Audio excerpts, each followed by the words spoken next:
In Los Angeles, you could have avoided paying rent for the last couple of years and you would have still had your shelter. You would have had your house, you would have had your apartment just fine, and you wouldn't have been kicked out. Isn't that crazy? Really? Yeah, there's over 70,000 people currently in the city of Los Angeles, not county.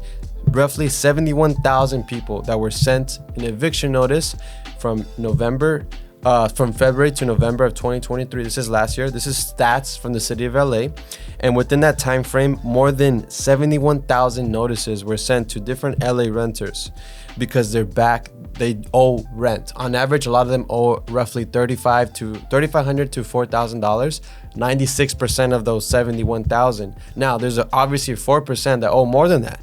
So you're talking about like roughly 3,000 people or 3,000 apartments or houses, whatever, owe 10,000, 20,000, 30,000. Literally, there's people in the city of LA that haven't paid since COVID started. So does that mean these people have to pay that back, or that means that money just gets forgiven? So here's the crazy part is as of February 1st of 2024, so just recently, LA, they passed the reason why they sent a lot of letters to a lot of these renters is to let them know that the protection from eviction is over.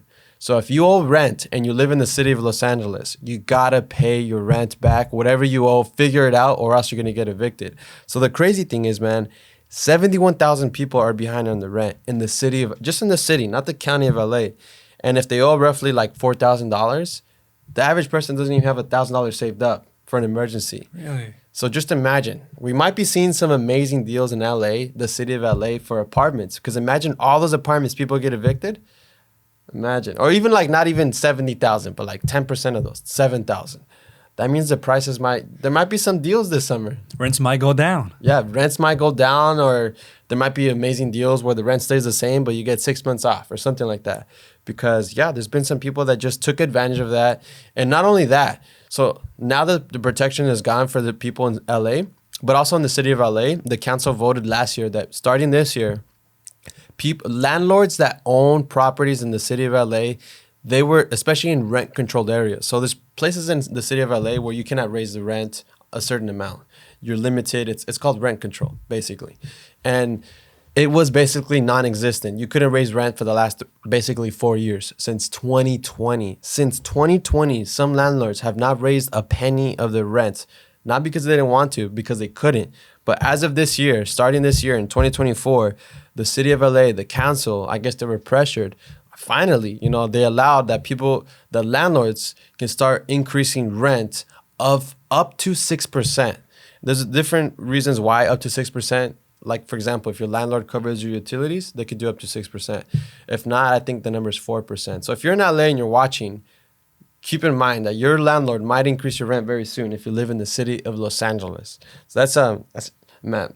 Has your rent increased in the last 3 or 4 years? Yes, it has. Each year it has increased for about $100. On a monthly basis? On a yearly basis. Oh, just 100 on a yearly basis? Yeah. Oh, okay. So that's actually pretty good, But there's other places where, just like you said, it's on a monthly basis. It's different, This is really good for people that own houses and rent them, or apartments. They rent them out.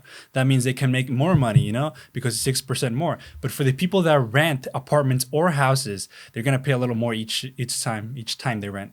Yeah, and the crazy thing is, the reason I say it's a good thing, it's not because I want, like these big corporations to make more money, but there's a lot of like small to medium landlords, which are, people that just want to, build their wealth. Maybe they have 3 units, 4 units, 10 units, and they haven't been able to increase their rent these last 4 years, but everything else has increased. Yeah, absolutely. Imagine you own a house and you rent it out, and you're not allowed to increase the rent, even though in other places they do. You can't.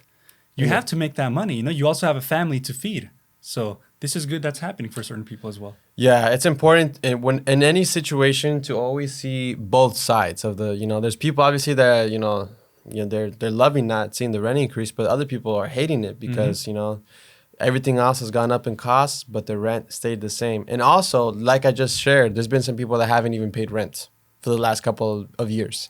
So it's an interesting time to be in the city of LA. But if you live in the city of LA, again, if you haven't been paying rent, be careful, because that protection from evictions is gone.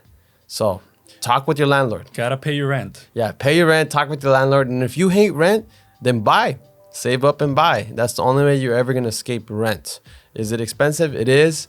but it's possible. We talk about homeownership and so many other, of our videos. There's a lot of programs out there. The city of Long Beach just came out the program where you can get up to $25,000 in a grant to buy a house. There's a lot of programs out there. They're called down payment assistance programs, but you have to put the research. You have to go and do the work. No one's gonna come and give it to you, or else you're just gonna keep complaining and keep being in the same place and keep renting. If you want to own that house, you got to put in the work. There's some people that put in the work, that attended that 8-hour class. That's an 8-hour class you have to attend in order to get access to all those grants. But there's some people that have gotten up to $100,000, $200,000 in free money towards a house. That's a lot of money for a house, free. Yeah, free. Or sometimes it's a loan that becomes a grant if you stay in the house after a certain amount of years. So there's a lot of programs, but you got to put in the work. Absolutely. Yeah, so this is awesome. That there's a lot of programs out there, but keep in mind, if you live in the city of LA, not the county, and you haven't been paying rent, talk to your landlord, figure it out before you get evicted, because that's not a good place to be. It could affect your credit score. It'll put a bad rap when you want to rent another place. They're gonna say, where were you before? They might reach out to them and they're gonna find out that you didn't pay rent. And no one's gonna wanna, give you an apartment at all if you did that to someone, right? If I owned the place and I found out Felipe never paid rent and he's applying for my place, sorry Felipe, but no. Come on, man. I'm sorry. But yeah, that's just how it is. So if you live in the city of LA, let us know. And if you're in another city outside of California, what do you think about all this that's going on in the city of LA, that people haven't been paying rent for months, some even years? So we'll see you in the next episode.